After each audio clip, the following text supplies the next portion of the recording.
How you doing? It's Steve Downs once again with our third and final segment on Ask Me Anything. You've been submitting your questions here on my YouTube channel for the past couple of weeks, and we've selected as many as we could to answer here on this segment, being our third one.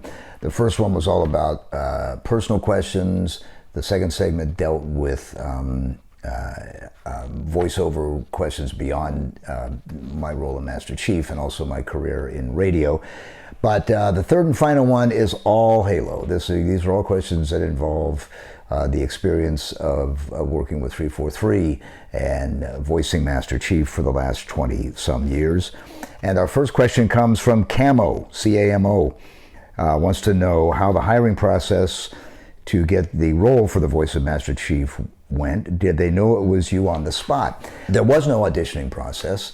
Marty O'Donnell, who was at Bungie, and Bungie was based in Chicago at the time, and he used to listen to me on the radio and called me up one day. I actually went in about a year earlier to do another small role in another video game, PC game. And then about a year later, he called back and asked if I would be interested in doing the role of Master Chief.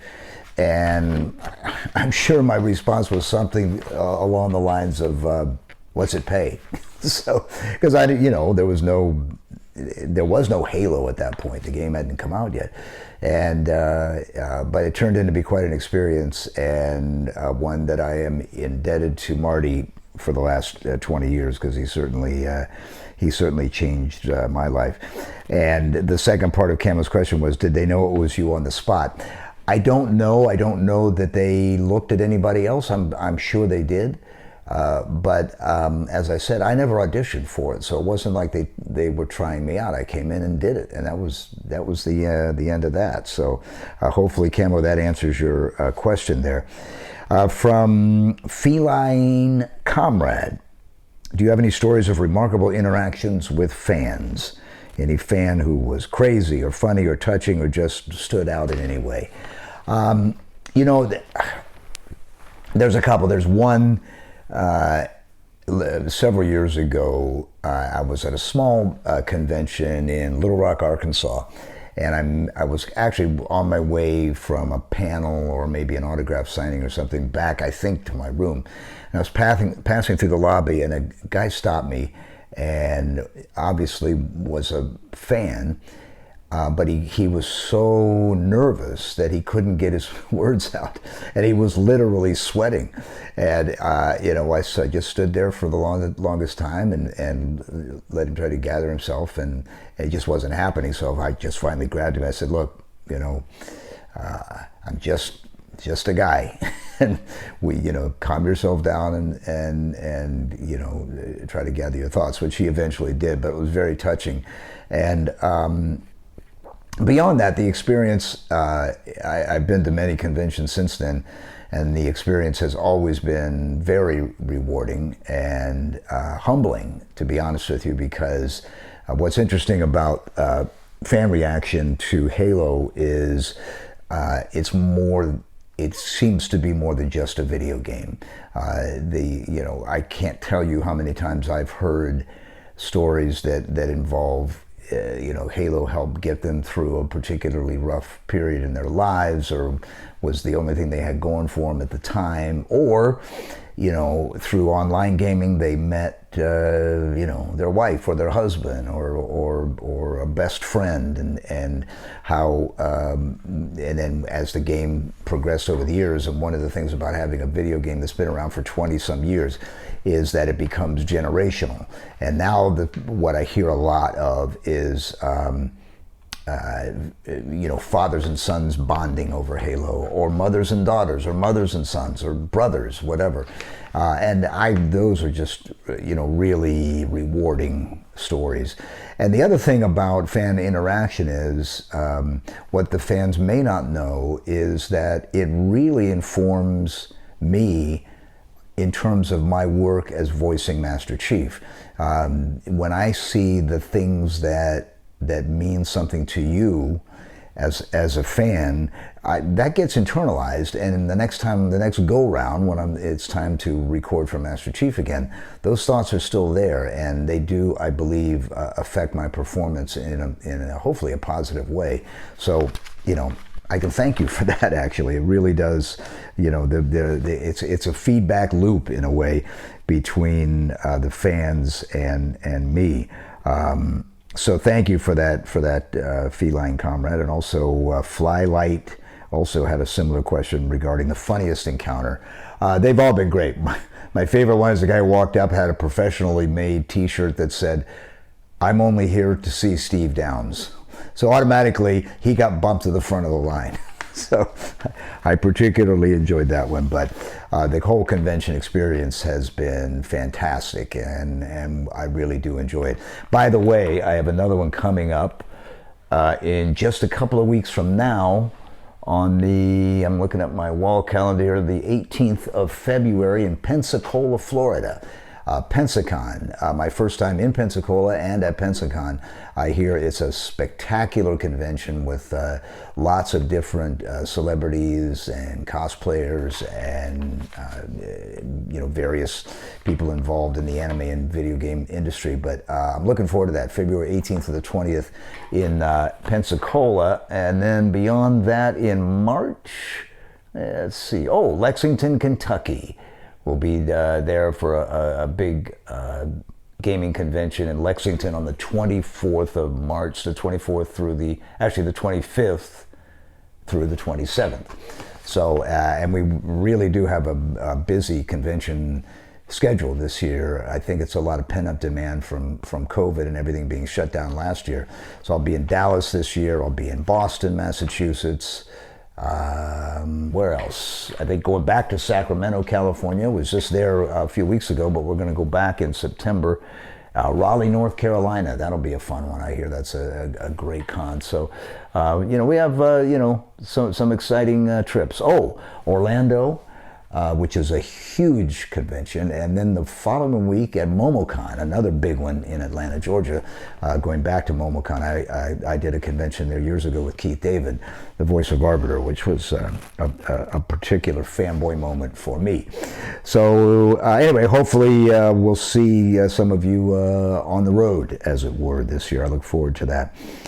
Ultraviolet 1197 asks, after 20 years, do you still enjoy it? Has it changed your life in any way? I think I've probably hinted at that in various answers to other questions, but yes, I still enjoy it. The reality of it is the actual work that involves voicing Master Chief only comes around, used to be every 4 years, and then with Infinite, it was, going on 6 years. So it's not something that I do every day. But when the time comes to suit up, as it were, for to go into the studio to start recording for the Chief again, I really look forward to it. The Chief and I have grown close over the years. He's really he's become a I don't know if I want to say alter ego, but he's become a real person to me, and maybe I need some counseling on that. I don't know, but that's okay. So I enjoy getting back in and recording, and always anxious to see what the new story is and where it's going to take us. So yes, Ultraviolet 1197, I love it, and it has changed my life in innumerable ways. The whole convention experience, the fan interaction experience, being able to be a part of the video game industry, and watching what it takes to put a video game together, and the hundreds and thousands of people who are involved in assembling the finished product is a fascinating experience. So it has certainly changed my life, and all in very positive ways. Another question is from Mau Nava Before, who says, being involved in Halo, did you have any experience before in voice acting, either in games or TV shows? And if not, is there any character in media that you would want to voice? I've been asked that question a lot, and so I answered that one first. No, to be honest. There really isn't, when you have the unbelievable good fortune of voicing such an iconic character as Master Chief, I don't really have a huge desire necessarily to voice another character. If something else came along that fit what I do and made sense for me to do, of course I'd like to do it. I'm a voice actor. I like to do it. But there's no sort of character that I envy. I've mentioned this before in other questions. I'm a big fan of Keith David's work and his work as the Arbiter. I wouldn't say that I'm envious of it or would want to do it, because I don't think I could do nearly the job that he did with that. But I do admire his craft. I do admire the really great voice actors and what it takes to put that together. Did I ever have any experience before in voice acting? Certainly in voice acting. My major part of my voice acting career was commercial work. I've done a lot of commercials over the years of varying degrees. I was the voice of Carnival Cruise Lines for several years. That was fun. I did some Craftsman tools. The Taco Bell thing that ran recently that was sort of Master Chief related. But it was really commercial work and some narration, which I really do enjoy. Some documentary. I did a series called, produced in Canada, called The Shark Attack Files many years ago. They used to run on Shark Week on the Discovery Channel. I don't think they do it anymore, or they certainly don't do the ones that I did. That was years ago. But that was fun because I like doing documentary work. I admire the great documentary voiceover actors, and I enjoy doing that kind of work. So that was primarily my background. The only other voice acting, video game voice acting gig I ever did was right before Halo, and it was with Marty O'Donnell with this game, Septerra Core. It was a small little PC game, and I had a small role in it. That was my first and only experience in video game voice acting up until Halo. So I hope that answers your question. Skyler Lasit, what was the recording process like for Halo Infinite? Were you and Jen able to work together in the same recording booth again? How did it feel being able to step inside the Chiefs' boots again after all these years? I've said this before in interviews. People always ask, what my favorite video Halo game is, and up until very recently, my answer was easy. It was always Halo 4. Part of the reason for that was because it was the first time Jen Taylor and I met, much less worked together. And then we actually did work together in doing Halo 4 in the studio together at the same time, and it was a tremendously rewarding experience, and I really, really enjoyed it. And Jen and I have become really close friends since then, and are to this day. Asked if Jen and I got to work together for Infinite. We did not, for a variety of reasons, but one of them being the pandemic, which separated us geographically. But before the pandemic hit, I was recording in a studio in Seattle, as was Jen. What was interesting was, as I was doing in the voiceover booth, Jen and Bruce Thomas, who does all the motion capture, performance capture for Master Chief. When you see Master Chief move, that's Bruce. So Bruce and Jen, who does both the voice acting and the performance capture for Cortana, and Halsey, and the pilot in Halo Infinite, I got to watch them work together. So I would go into the sound studio where they would be, going through some scenes and sort of watch Bruce and Jen work. First of all, it was just fun to watch, and watch them in these little black suits with all these little dots on them, and but it was also, again, informative to me when I watched what Bruce would do in certain scenes physically. It informed my performance vocally. So that was the first time I'd ever been able to do that. So not only getting to see Jen work, But watching her interactions with Bruce, who was, so I'm watching Cortana and Master Chief in the flesh, as it were, and that was very informative. And Bruce did such a great job in his performance capture role. It really helped, because I would then go back into the studio and, perhaps record the very scene I had just witnessed. So it was extremely helpful and just fun, to be honest with you. How does it feel to be able to step inside the Chief's boots again after all these years? I couldn't wait. We waited a long time before we began Infinite, and then the first sessions that I did for Infinite were in the spring of 2019. And then, shortly after we got started, COVID hit. Everything got shut down. We weren't doing anything for a long time.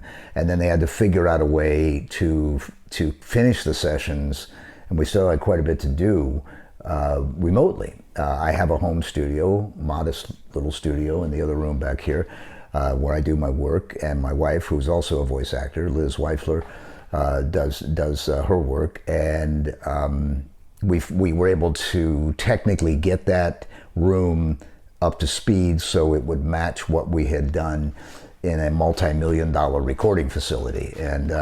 And believe me, my facility is a multi-hundred-dollar facility. But we were able to get it together, and through some great jumping through hoops from the tech guys and my director, Paul Crocker, who was just a fabulous guy to work with and helped me so much. We were able to finish the game, but it took much longer than anybody had anticipated. Nick Owens wants to know, what is your favorite Halo memorabilia that you have currently? I imagine over the years your Chief statues and posters have accumulated in your possession, but I'm curious which items stand out to you most. Well, you can see some of the stuff that I have behind me here. I mean, we have some Funko Pops and some toys and, the Master Chief statue. I used to have the big Chief statue, the one he's about, about that tall. And I gave it to my then 5-year-old grandson. And let me tell you, the Chief met his match. Because the last time I saw the Chief over there, he wasn't doing all that good. So... I got, probably not as much as you would think. I don't have anything from Infinite. Zero. I have nothing to show for my Halo Infinite work. Hint, hint, 343. But a couple of my favorite things are, first of all, I have back there, can you see it? Where is it? It's over there. Can't really see it. One of the Troy Denning books. Somebody in the earlier segment was asking me some of my favorite books, and I neglected to mention that the Fall of Reach, #1, is a book that really drastically changed the way I approached the character to Master Chief, because that was the backstory, right? That filled in all the blanks, and that was a big help. But I'm also a big fan of the Troy Denning series. And particularly his book, Shadows of Reach, which is back there, and then this one, Silent Storm, a Master Chief story, by the by, hold on, signed by the author himself. Great reads, and again, informative. In fact, for both of these books, I was lucky enough to record a few pages for promotionally to promote the release of the book. Maybe one of these days I'll record the whole thing. That would be fun. I enjoy those quite a bit. Of course, one of my favorite Halo memorabilia is my Master Chief Pez dispenser. I need a weapon. I love this little guy. There it is. The real deal. Has real Pez in there. In fact, that might be Pez in there really, but it's getting kind of old. May have to make a change out there. So very cool. But the piece de resistance in my Halo collection is the plasma rifle. It's awesome. It's heavy. It's the real deal. I love it. This one in particular, signed by myself and many of the members of 343. Frank O'Connor's in there somewhere, and a lot of ladies and gentlemen who have worked hard on Halo over the years. But yeah, I love this bad boy. I think there's only 500 of them made in the entire world, so it's a definite keeper, that's for sure. And it's, has a weight to it. So those are some of my favorite. And then going to conventions, I get a lot of fan-made stuff that's really cool. Some of it's up here, but he kind of bit the dust years ago, but somebody made me a Master Chief doll, probably about this high, made out of 100% duct tape, green, and he had all the right color duct tape, to do it. And I love that little guy. Over the years, he kind of like, eventually he bit the dust. But so some of the fan-made stuff is really, really cool. So a lot of questions, and I get this a lot. What's your all-time favorite Master Chief line? My stock answer is it's your favorite lines. Those are the ones that you bring to me. It was interesting to see, and we're still seeing it, the lines that are surfacing from Halo Infinite. And as we were recording for the game, I'd be thinking, geez, I wonder if this is going to be a finish the fight line or an I need a weapon line.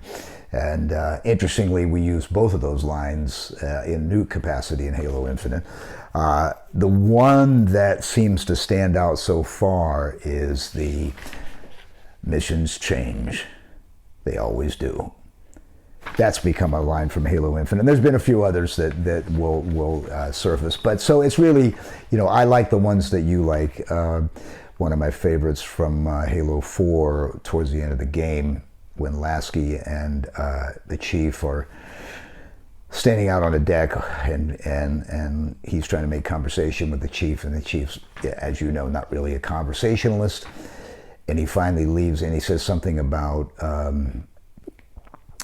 that Spartans are not just machines, right? And he leaves, and then the Chief recalls the line that Cortana said in that capacity. Is he says, she said that to me once about being a machine. That's one of my favorite lines. That was such a good, and I did mention when asking a favorite game, Halo 4, probably from an experience standpoint, is still probably my favorite because, like I said, the story expanded quite a bit and working with Jen. But Halo Infinite was equally as special, I would say, and that was due in large part to Paul Crocker, who I mentioned, who helped write the story and was my director for almost the entire voice recording of Halo Infinite. And he really, he really got the Chief in a way that maybe others didn't, and knew how to get the best performance out of me. So that was a great experience and one that I'll treasure always. And finally, from the one who plays, how much Halo lore backstory do you actually know? What do you think is the most interesting thing you've learned about it? And also similar stuff from Sci-Fi Stir Fry. What are my assumptions of Master Chief's backstory?